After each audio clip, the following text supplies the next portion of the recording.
सही कहा है किसी ने, चिंता और चिता में सिर्फ एक बिंदु का फर्क होता है। इस दुनिया में कुछ लोग बेवजह चिंता करते हैं, बिना किसी कारण ही अपने आप को और मन को परेशान करते रहते हैं। चिंता हमें बीमार करती है। आज की इस कहानी में हम सीखेंगे कि क्यों हमें बेवजह चिंता नहीं करनी चाहिए। एक गांव में एक किसान था जिसे एक बहुत ही बुरी आदत लग चुकी थी, और वह आदत थी बेवजह चिंता करने की। वो हर समय किसी न किसी चीज की चिंता करता ही रहता। वो हर समय सोचता रहता है कि कहीं मेरे साथ कुछ गलत ना हो जाए, जबकि उसकी जिंदगी में अभी तक सब कुछ ठीक ही चल रहा था। उसके पास एक बड़ा सा खेत था जिसमें अच्छी खासी फसल हो जाती थी। खेती करने के लिए 2 बैलगाड़ियां थीं, एक अच्छा घर था, एक पत्नी और 2 प्यारे बच्चे थे। लेकिन फिर भी वो किसी न किसी अनहोनी के बारे में सोचकर बेवजह चिंता करता रहता।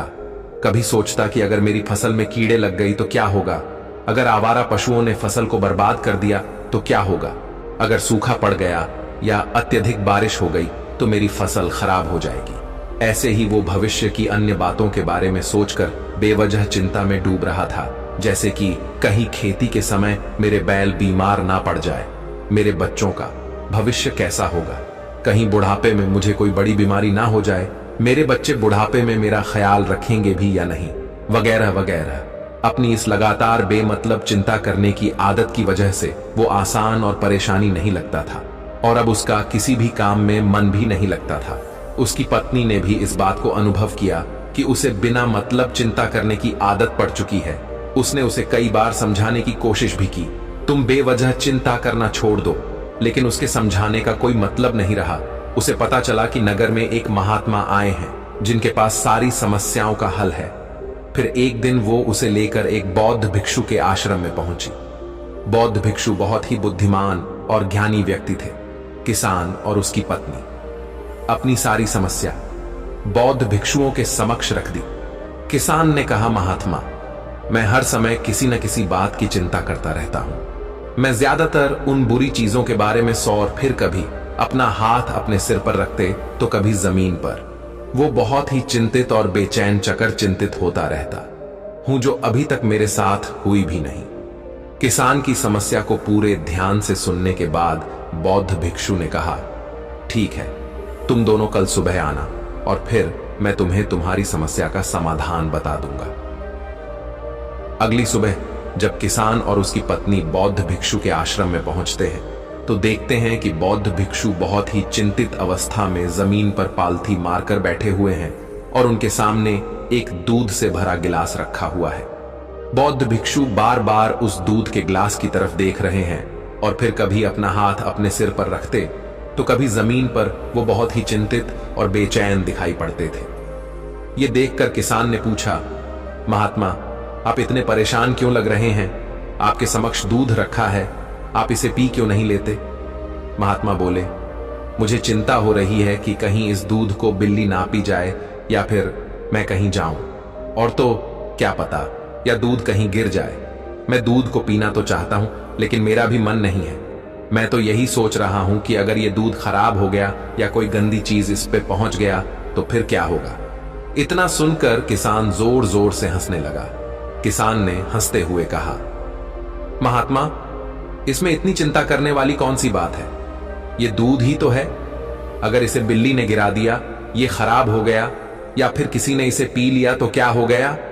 ये आपको दोबारा मिल जाएगा, और वैसे भी आपका चिंता करना व्यर्थ है, क्योंकि ना तो अभी इसे बिल्ली ने गिराया है, ना ही खराब हुआ है, और ना ही अभी इसे किसी ने पिया है, और हो सकता है कि भविष्य में ऐसा हो भी न। किसान के मुंह से ये बातें सुनकर बौद्ध भिक्षु मुस्कुराए और बोले, मैं भी तो तुम्हें ही यही समझाने का प्रयास कर रहा हूं कि भविष्य की उन घटनाओं की चिंता करना व्यर्थ है जो अभी हमारे साथ हुई ही नहीं, और बहुत बड़ी संभावना है कि वो कभी होगी भी नहीं, और अगर हो भी गई तो जिस चीज को तुम्हें एक बार हासिल कर सकते हो उसे तुम दोबारा भी हासिल कर सकते हो, और अगर नहीं कर पाए तो कोई बात नहीं, क्योंकि समस्याओं के आने के साथ ही उन समस्याओं का सामना करने की हिम्मत भी अपने आप ही आ जाती है।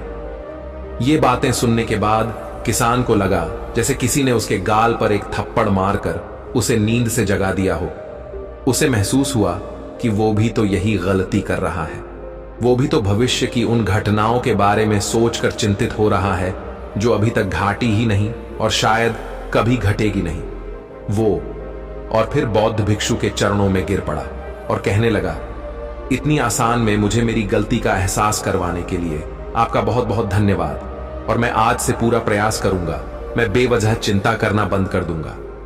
जापान में एक लोकप्रिय कहावत है, अगर तुम चल रहे हो तो सिर्फ चलो, अगर तुम खा रहे हो तो सिर्फ खाओ, लेकिन एक समय में सिर्फ एक ही काम करो, चिंता ना करो।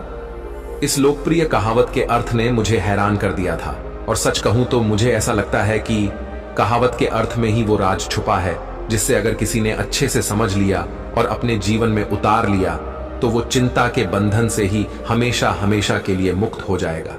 इस कहावत के अर्थ के बारे में हम आगे बात करेंगे, लेकिन उससे पहले देखते हैं कि हमारे दिमाग में इस तरह के विचार से ज्यादा चल रहे होते हैं।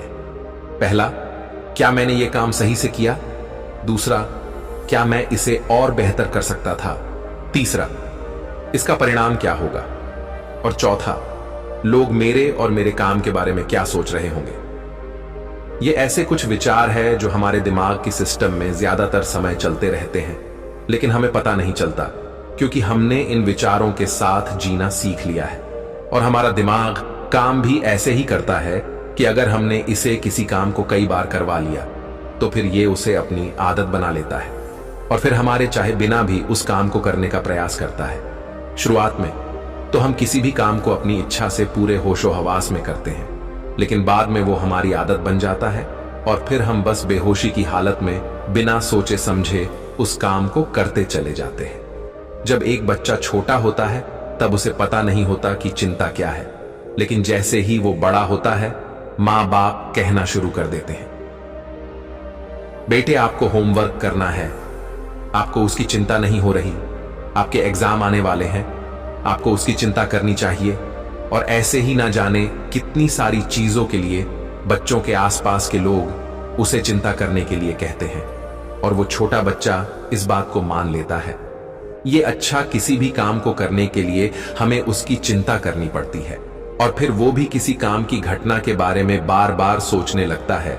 शुरुआत में तो वो ये काम जानबूझकर करता है, लेकिन धीरे धीरे उसका मन इसे अपनी आदत बना लेता है और फिर ना चाहते हुए भी उसका मन एक ही विचार के बारे में बार बार सोचता रहता है और फिर वो अपनी पूरी जिंदगी चिंता के इस जाल में फंस कर रह जाता है। लेकिन अब प्रश्न यह उठता है कि इसका समाधान क्या है? तो इसका समाधान है ऊपर बताई गई जिन कहावत का अर्थ यानी जागरूकता। हमें अपने विचारों के प्रति जागरूक होना पड़ेगा। हमें थोड़ी देर रुककर इस बात पर ध्यान देना होगा कि कहीं हम ना चाहते हुए भी एक ही घटना के बारे में तो बार बार नहीं सोच रहे हैं। हमें पूरी जागरूकता के साथ ये देखने का प्रयास करना होगा कि पूरे दिन हमारे अंदर इस तरह के विचार उठते रहते हैं। अब आप पूछ सकते हैं, केवल जागरूकता क्या करेगी? मैं कहता हूं या काफी है? ये मन को शांत करने के लिए पर्याप्त है, मन को अपने स्वभाव का एहसास कराने के लिए पर्याप्त है। और जीवन में जागरूकता लाने का सबसे आसान तरीका है ध्यान करना। ध्यान करने के दौरान अपने विचारों पर ध्यान देना, और जब आप पूरी जागरूकता के साथ अपने विचारों पर ध्यान देना शुरू कर देंगे तब आप पाएंगे कि आपके मन में चलने वाले गैर जरूरी विचार एक एक करके अपने आप ही गायब होना शुरू हो जाएंगे और फिर आप एक आनंदित और शांत जीवन अनुभव कर पाएंगे। तो दोस्तों, कैसी ये कहानी आपको अच्छी लगी हो तो इस वीडियो को लाइक करें और ऐसी और कहानी सुनने के लिए बोधि थिंक्स बाय यूट्यूब चैनल को सब्सक्राइब करें। तब तक मिलते हैं हम आपसे ऐसी ही एक और प्रेरणादायक कहानी के साथ अगले दिन। तब तक के लिए अपना ख्याल रखें। धन्यवाद।